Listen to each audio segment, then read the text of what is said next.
आज की हमारी टॉपिक है relation between radius of octahedral wide and radius of atom. तो एटम और वाइड के बीच में जब वो निकालना होगा रिलेशन, तो हम कैसे निकालेंगे समझिएगा। अगर हम बात करें ऑक्टाहेड्रल वाइड की, तो ऑक्टाहेड्रल वाइड हमेशा फेस डायगोनल पे प्रेजेंट होता है।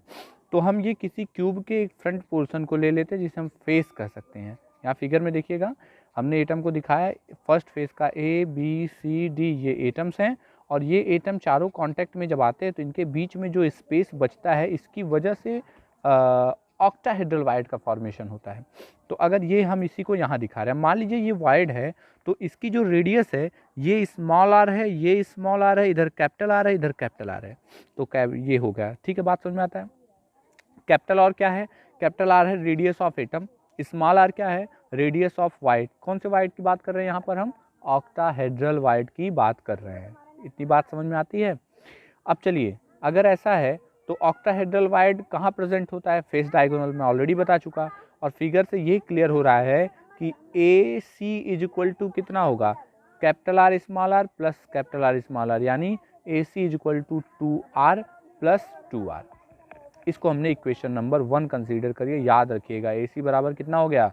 2r plus 2r। आइए अब अगर हम बात करें दूसरे डायगोनल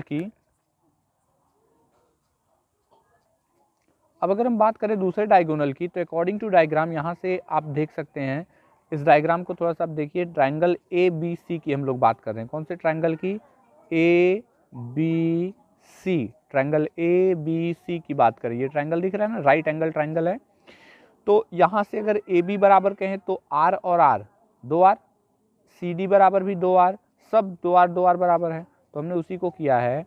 ट्राइंगल की बात करें तो इस ट्राइंगल में हम क्या कह सकते हैं? ए सी का स्क्वायर बराबर ए बी का स्क्वायर प्लस बी सी का स्क्वायर, यानी पाइथागोरस थ्योरम हम अप्लाई कर रहे हैं।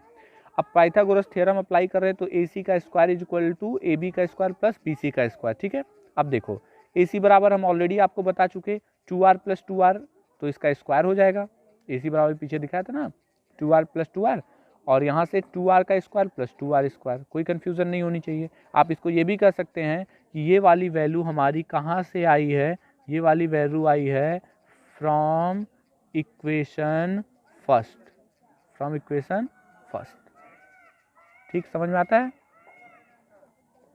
अब देखिए, तो 2r प्लस 2r का स्क्वायर बराबर, यहाँ देखो 2 2 जा 4r स्क्वायर, और ये भी 4r स्क्वायर, यानी 4 प्लस 4 8r स्क्वायर, ये हो गया। अब यहाँ से देखो, अगर हम स्क्वायर हटाएं तो स्क्वायर से स्क्वायर कैंसिल हो जाएगा। अब यहाँ बचेगा 2r plus 2r equal to, ये इधर का अगर मतलब हम ये देखें, कहने का मतलब ये है कि अगर स्क्वायर हटाएं तो इसका भी स्क्वायर होना चाहिए। तो इसको √8 इंटू √8, यानी क्योंकि देखो अगर हम 8 की बात करें तो 8 बराबर हम क्या लिख सकते हैं? 8 बराबर लिख सकते हैं √8 इंटू √8, यानी शॉर्ट में कहें तो √8 का स्क्वायर बराबर किसके होगा? 8 के। तो हमने यही काम किया है, तो यहाँ से सबका वो निकाल लिया।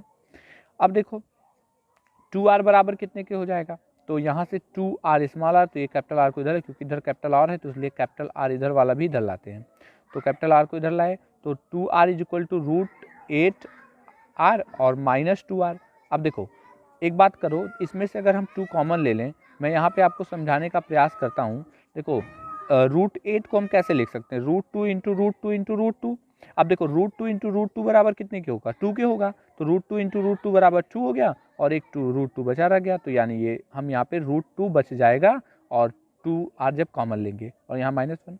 अब देखो 2 से 2 कैंसिल हो जाएगा, स्मॉल आर, और इसको इधर लाओ upon capital R is equal to √2 -1 बचेगा। इसमें कोई कन्फ्यूज़न नहीं होनी चाहिए। अच्छा, अब बताओ √2 की वैल्यू कितनी होती है? 1.414, और उसमें से 1 इसको माइनस कर दो तो बचेगा 0.414, कैपिटल आर से मल्टीप्लाई कर दो। तो there is a relation between small R capital R equal to 0.414 capital are.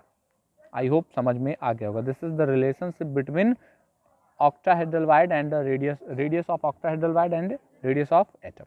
Thank you.